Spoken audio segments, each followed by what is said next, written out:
All right, begin.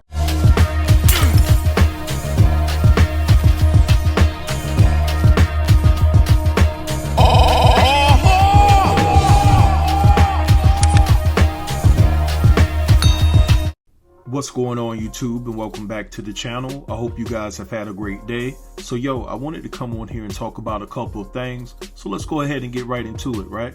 So I want to talk about the versus battle between Gucci Mane and Jeezy. Now, I've already talked about this situation, and I know that we're far removed from the versus battle between the two of them, but I felt the need to revisit this topic because, quite frankly, I'm sick of some of our men leading our young men and women down the wrong path. Alright, so here's what's going down. A former associate of Jeezy's by the name of Kinky B, right? That's his hood name, but his government name is Demetrius Ellerby, had something to say in regards to the versus battle between Jeezy and Gucci. He felt, given the nature of the history between Gucci and Jeezy, that Jeezy was soft for actually linking up with Gucci to do a versus battle.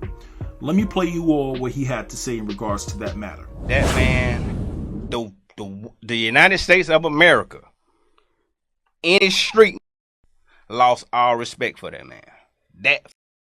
He lost all his street credibility that day due to the fact that I don't give a day life, man.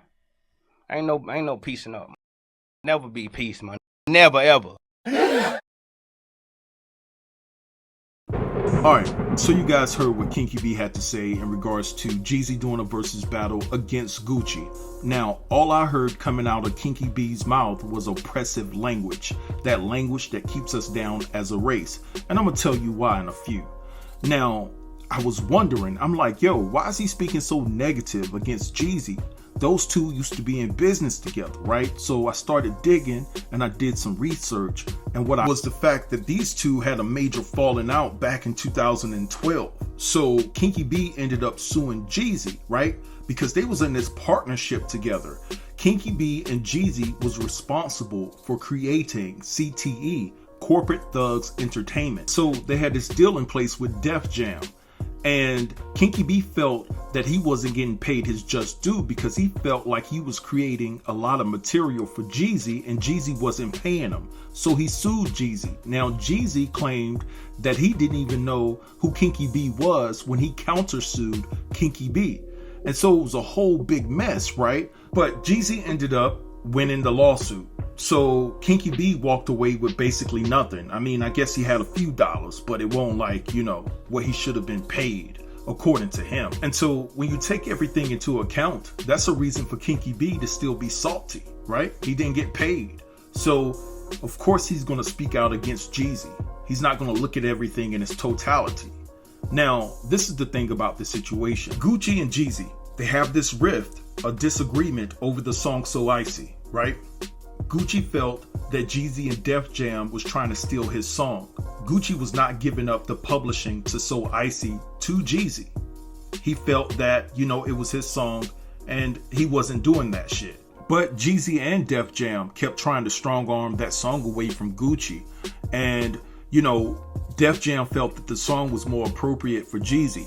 He was a bigger artist, he was on a bigger label, and you have Gucci, who's this underground rapper.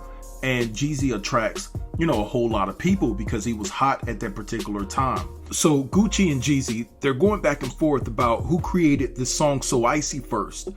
And it ends up leading to this all-out standoff between both sides, which led to a confrontation between Gucci and one of Jeezy's boys, one of Jeezy's affiliates, right? And so the situation got thick. And I have no idea why they tried to test Gucci's crazy. I am certified crazy with papers. And so it was alleged that Jeezy actually sent one of his homeboys by the name of Pookie Loke to test Gucci, and Gucci ended up turning the lights off on him, if you know what I mean. So we fast forward from then to now, about 15 years later, Gucci and Jeezy decided to link up and give us an epic versus battle, right? And so I want to touch on what Kinky B had to say about Jeezy. So I totally disagree with this clown. First of all, Kinky B, really? Who gave you that name, Kinky B? I disagree with his assessment, totally, because I feel that Jeezy has grown to a point where he understands that life is about evolving. You can't stay stuck in the same place forever. Right now, Jeezy is trying to set an example for the young kids. And I feel that Jeezy was looking at it from this perspective. If him and Gucci can come together for a versus battle, right? Even though they can't stand one another.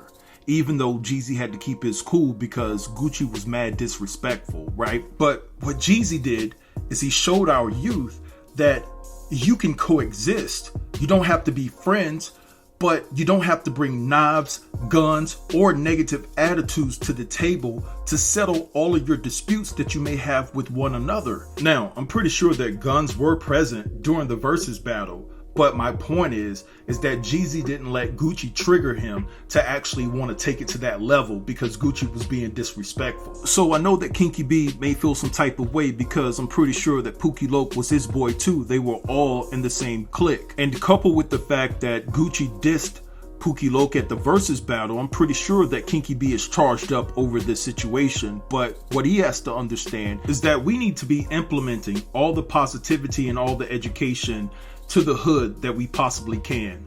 You know, it's just imperative that we protect our youth, that we protect our future, because the youth, they are our future and we have to protect them at all cost, right?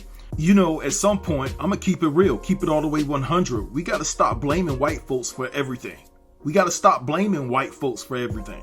We do. Because some of the things that transpire within our community, we bring it on ourselves.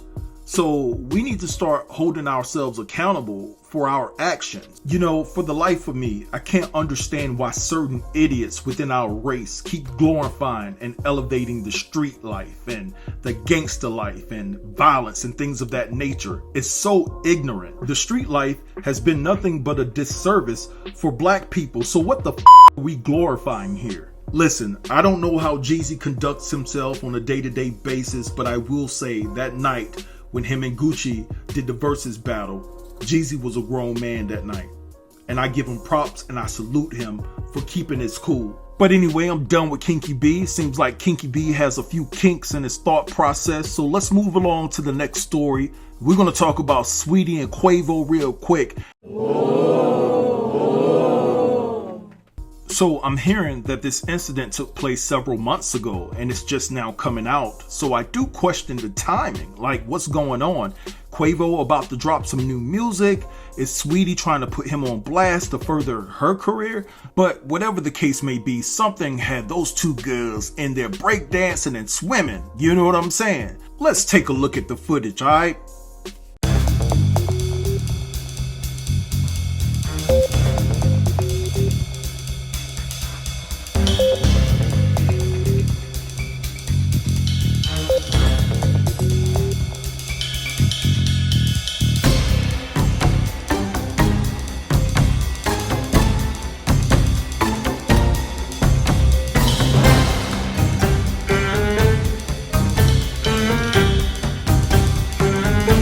It was at this moment that he knew.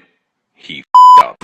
So as you guys can see, they were acting a complete fool in that elevator. Now, what I did notice is the fact that Saweetie, she seemed to go after him first in the beginning before they got on the elevator. Now, a lot of blogs did not report that. They were actually just showing the part where Quavo was making contact with Saweetie. And so I thought that was shady as hell. But I will say this. Quavo could have done something to get a reaction out of Saweetie like that before they got to the elevator, right? Because we don't see any footage, you know, before that. So what we do see is what the cameras picked up inside the elevator. So Quavo could have did something where there were no cameras around. So we do have to take that into account. But this is just crazy. Now, it seems that Saweetie and Quavo were tussling over the Call of Duty card. Something to do with the video game Call of Duty. Now, that is crazy and immature in itself. Like, they're swinging and tussling and scrapping. So I guess Quavo, yo, he don't play when it comes to his Xbox now. He was like, I'm gonna do it. Do something. I will whoop your girl. You don't know. Now, keeping it all the way 100, I think both parties was wrong. Saweetie and Quavo. I blame Quavo more because what are you doing tussling with a female, right? Over some game property. Like, I didn't like that. That was a weak move by Quavo. You know, why you tussling on the ground over some Call of Duty? Come on, like, really?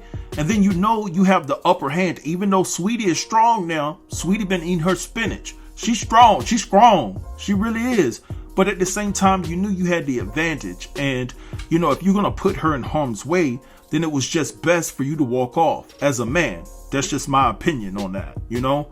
So I think both of them was wrong, and the relationship was toxic, and it needed to end. After seeing this, you know, you don't know what else has went on. But I do think that this was released strategically on the behalf of Saweetie, because that was Saweetie's apartment complex where the incident went down. So for some reason, you know, Quavo has music coming out, and I think that this was released in hopes that this footage would affect Quavo's sales, you know, in a negative manner. That's just how I feel about it, you know? Or this incident may boost Quavo's sales. You know, a lot of negativity sells, right? And maybe this was just a strategic plot to boost those sales because they're expecting Quavo to talk about the relationship between him and Saweetie. So listen, you know, I don't know what to think. You know, it's just so many loopholes and games that these celebs play. So expect any and everything, right?